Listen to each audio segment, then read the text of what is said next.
हरिबोल दंडवत प्रणाम வந்து ஸ்ரீ சைத்தன்ய பாகவதத்தில் ஒரு மகாபிரபு லீலை பார்த்து சில பக்தி ரக்ஷக ஸ்ரீதர் தேவ் கோஸ்வாமி மகாராஜ் என்ன சொல்லிட்டு இருக்காங்க, நம்ம கேட்கலாம். மகாபிரபு சந்நியாசம் எடுக்கிறதுக்கு முன்னாடி ஒரு நாள் நவத்வீப்லே கோபி கோபி கோபி சொல்லிட்டு இருக்காங்க. இப்போ ஒரு என்ன சொல்லுவோம், ரொம்ப படித்த ஒரு பிராமணர் பண்டிதர் இது பார்த்தாங்க. அப்போ சொல்லிட்டு இருக்கார், ஓ பண்டித், ஓ நிமாய் பண்டித், உங்களை ஏன் கோபி கோபி சொல்லிட்டு இருக்கீங்க? சாஸ்திரத்தில் அப்படி சொல்லலாம் கோபி நாம சொல்கிறதுக்கு. பட் கிருஷ்ண நாம சொல்லணும் சாஸ்திரத்தில் சொல்லியிருக்கு. அங்கே சொல்லியிருக்கு, நம்ம கிருஷ்ணநாம சொல்லி நமக்கு நல்ல பலன்கள் கிடைக்கும் சொல்லி. இப்போ உங்களுக்கு கிருஷ்ணநாம சொல்லலாம், ஏன் உங்களுக்கு கோபி கோபி கோபி சொல்லிட்டு இருக்கீங்க? இது சாஸ்திரத்தில் இல்லையே. உங்களுக்கு என்ன பைத்தியம் பிடிச்சிருக்கா?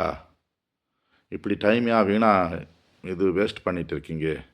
உங்களுக்கு படித்தவங்களுக்கு நல்ல பண்டித்தர் ஏன் இப்படி கீழே விழுந்தாச்சு? ரொம்ப கீழே விழுந்திருக்கீங்க. மகாபிரபு வேறு ஏதோ பாவத்தில் இருந்தார். கிருஷ்ணநாம யாரடா சொல்லுவாங்க? அவன் துரோகி. பாருங்க, கோபிகளுக்கு கூட எப்படி பண்ணியிருக்காங்க விவகாரம்.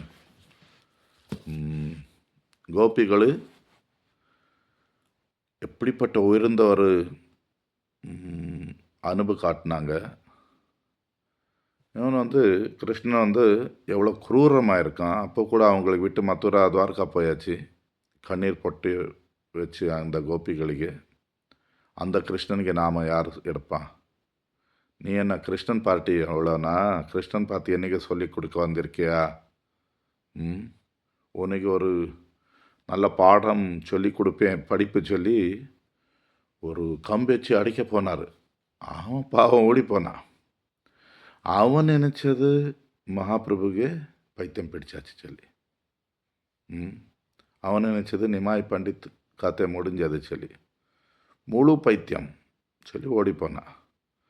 தனக்கு உள்ள மக்கள் தன் கூட உள்ளவங்கக்கிட்ட சொல்லிட்டு இருக்கான், நிமாய் பண்டித்து இன்னைக்கு கம்பு வச்சு அடிக்க வந்தார். கோபி கோபி சொல்லிட்டு இருந்தா. நான் சொன்னேன் கிருஷ்ணாமா சொல்லுச்சுன்னா அடிக்க வந்தா. அவனுக்கு நல்ல ஒரு பாட்டம் சொல்லி கொடுக்கணும், நம்ம விடக்கூடாது அவனுக்கு சொல்லி. மகாபிரபு சொன்னது கிருஷ்ணநாமா. நான் மகாபிரபுக்கு போய் சொன்னேன், கிருஷ்ணநாமா சொல்லு, கோபி நாம சொல்லாது. அவர் சொன்னது கிருஷ்ணநாமா நான் பண்ண மாட்டேன். குரூரமாக இருக்கான் கிருஷ்ணன், ஏமாத்திருக்கான் கோபிகளுக்கு. இப்படி ஒரு பேச்சு நடந்தது.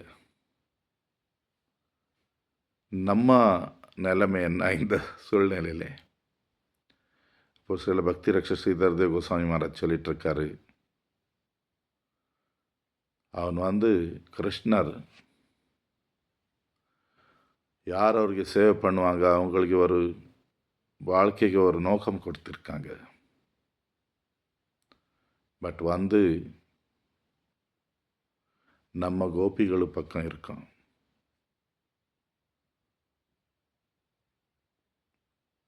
வேறவங்களை நம்ம கூப்பிடலாம், வேற கூட்டத்தில் உள்ளவங்கள், வேறு சம்பிரதாயம் உள்ளவங்கள், வேறு பாவம் உள்ளவங்கள் நம்ம கோபிகளுக்கு விடக்கூடாது. நம்ம ஆராதனை செய்கிறது கோபிகள். அதிலே கூட உயர்ந்த கோபி ஸ்ரீமதி ராதாராணி. உயர்ந்த விஷயங்களை நம்ம கொடுத்துட்டு இருக்கான். என்ன சொல்றது, உயர்ந்த நிலைமையில இருக்கான். தனக்கு தானே அர்ப்பணை பண்ணியிருக்கான் பகவான் கிருஷ்ணருக்கு. பிரஜேந்திர நந்தன் கிருஷ்ணனுக்கு ராதை விட்டு யாரும் பக்கத்தில் போக முடியாது. யாரும் போக முடியாது. பிரஜேந்திர நந்தனுக்கு ராதையனை சேவை பண்ணிகிட்ருக்கான். அந்த மகாபாவ ஸ்வரூபிணி. அந்த தியாகம் ஒரு உச்ச நிலையில் இருக்குது. நம்ம வேறு எந்த பேர் வாயில் சொல்லக்கூடாது. ராதைக்கு சமம் இல்லை ராதா போலே சொல்லி நம்ம யார் பேர் நம்ம வாயில் வரக்கூடாது. மகா அபராதம். ஸ்ரீமதி ராதாராணி மகாபாவ ஸ்வரூபிணி.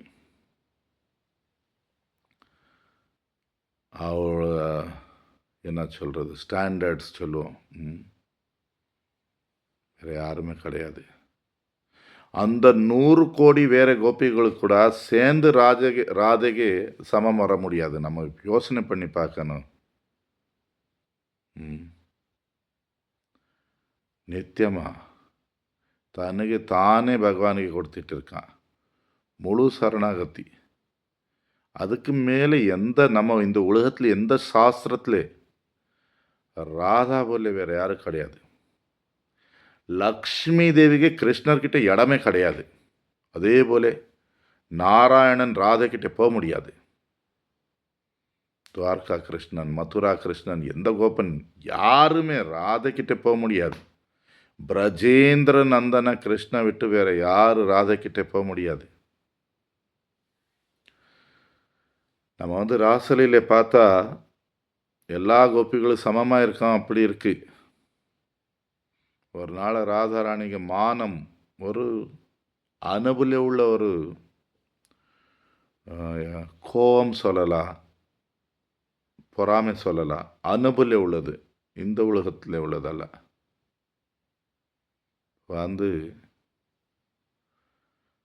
ஜபம் பண்ணுறது இருக்கலாம், பாடுறது இருக்கலாம், ஆடுறது இருக்கலாம். அந்த கோபி அவளுக்கு சமம் ஆக முடியாது. அன்றைக்கி ஒரு நாள் ராசலையில் விட்டு போயாச்சு ராதே. அந்த இடம் விட்டதே வேற எல்லா கோபிகளும் தோல்வியாச்சு. திடீர்னு போயாச்சு. திடீர்னு கிருஷ்ணர் பார்த்தாரு. நான் என்ன, ராதே இல்லாமல் கிருஷ்ணன் பலம் இல்லாத போல ஆயிடுவான். காலி சொல்லுவோம், காலி வேக்கண்ட் சொல்லியிருக்காரு இங்கே இங்கிலீஷில். உயிர் சக்தியை போன போல இருக்கு அவருக்கு காலி. இது என்ன இப்படி ஆயாச்சு சொல்லி சொன்னால், கிருஷ்ணர்கிட்ட என்ன சக்தி இருக்கு அதெல்லாம் ராதா மூலமாக தான் வருது. அப்போ அந்த உயிர் சக்தி போன போல ஆனால் அப்புறம் கிருஷ்ணன் கூட அங்கே இந்த போயாச்சு. அவனு இந்த கோபிகள் வச்சு ஒன்றும் இல்லை. பிரஜேந்திரன் கிருஷ்ணன் ராதை இல்லாமல் ஒன்றும் கிடையாது. தேட தொடங்கியாச்சு. கிருஷ்ணன் ராதைக்கு தேடிட்டு இருக்கான். அவளுக்கு கிடைக்கல. கிருஷ்ணன் உயிர் இல்லாத போல ஆயிடுச்சு. அவ்வளோ கஷ்டத்தில் இருக்கான் ராதை இல்லாமல். இப்போ ஜெயதேவ கோஸ்வாமி இதில் எழுதிட்டு இருக்காரு கீத கோவிந்தில். ராதாம் ஆதாய ஹிருதய தத்யஜ விரஜ சுந்தரி. ஒரு பக்கம் 100 கோடி கோபிகள், ஒரு பக்கம் வெறையே ராதை. ராதை எங்கே தான் போயாச்சு. கிருஷ்ணன் எல்லா கோபிகளுக்கு விட்டு ராதைக்கு தேடிட்டு இருக்கான். சைத்தன்ய மகாபிரபு ராமானந்த ராய கூட பேசிட்டு இருக்காரு. சைத்தன்ய சரிதாமிரத்தில் வருது விஷயம். இங்கே சொல்லியிருக்காங்க. கோபிகள் என்ன அனுபவிச்சிருக்காங்க கிருஷ்ணனுக்கு வேண்டி, எப்படி அனுபான சேவை பண்ணிட்டு இருக்கான், வேற யாரும் பண்ணலை. அதில் கூட ராதாராணி போல கிடையவே கிடையாது. இப்போ பக்தி ரக்ஷக ஸ்ரீதர் தேவ் கோஸ்வாமி மகாராஜ் சொல்லிட்டு இருக்காரு. நான் ஒரு ஸ்லோகம் எழுதியிருக்கேன். ஸ்ரீமத் பாகவதம்ல ராதை எல்லா இடத்துல இருக்கான். ஸ்ரீமத் பாகவதம் படிக்கிறது கேட்கறதுக்கு நோக்கமே ராதா தாஸ்யம், ஸ்ரீமதி ராதாராணிக்கு தாஸ்யம். ஸ்லோகம் என்ன? ஏத அமிய மகிமா ஸ்ரீ பாகவத்ய கதயம் பிரதிபதம் அனுபூதம் சாப்பி அலப்த விதேய தத் அகில ரசமூர்த்தி ஷியாம லீலாவலம்பம் ಮಧುರ ರಸಾಧಿ ರಾಧಾಪದ ಪದ್ಮಂ ಪ್ರಪದ್ಯೆ. ಶ್ರೀಮದ್ ಭಾಗವತಂಗೆ ಸಾರಂ ಶ್ರೀಮತಿ ರಾಧಾರಾಣಿ. ராதாகே அனுபு கிருஷ்ணனுக்கு வேண்டி, ராதாகே சேவை கிருஷ்ணனுக்கு வேண்டி. ஸ்ரீமத் பாகவதம்லே பக்திக்கு உள்ள நிறைய லீலைகள் கதைகள் இருக்கு. ஸ்ரீமத் பாகவதம்ಗೆ உயர்ந்த நோக்கம் நம்ம வாழ்க்கையிலே நம்ம ராதாதாசம் கொண்டு வருது, ராதைக்கு சேவை பண்ணுறது. அது விட்டு வேறு என்ன விஷயங்கள் இருக்குது ஸ்ரீமத் பாகவதம்லே, அதெல்லாம் நமக்கு ராதாதாசம்ಗೆ தயார் பண்ணிட்டு இருக்கு. அப்போ கூட ஸ்ரீமத் பாகவதம்ல எங்கேயுமே ராதாக்கு பேர் கிடையாது.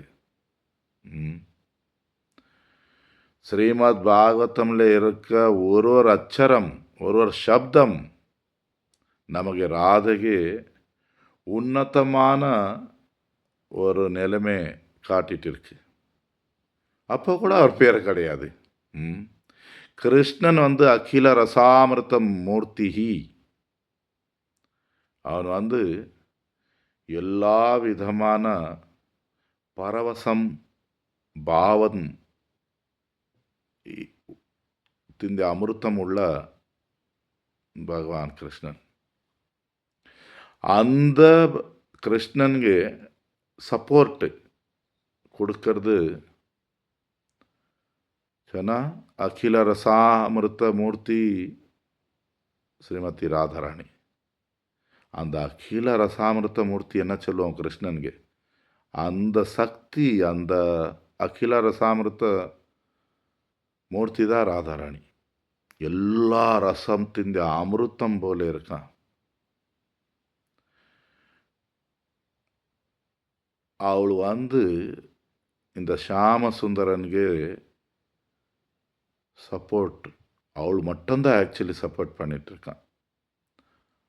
அவளு தான் இந்த மாதுரிய ரசத்துக்கு மூலம் போல இருக்கான். மாதுரிய ரசம் அங்கேயும் தான் தொடங்குறது.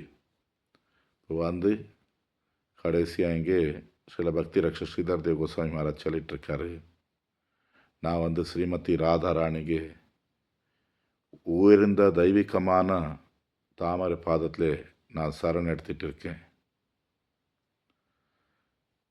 இதெல்லாம் நான் பேசுறதுக்கு சாராம்சம் இவ்வளோதா.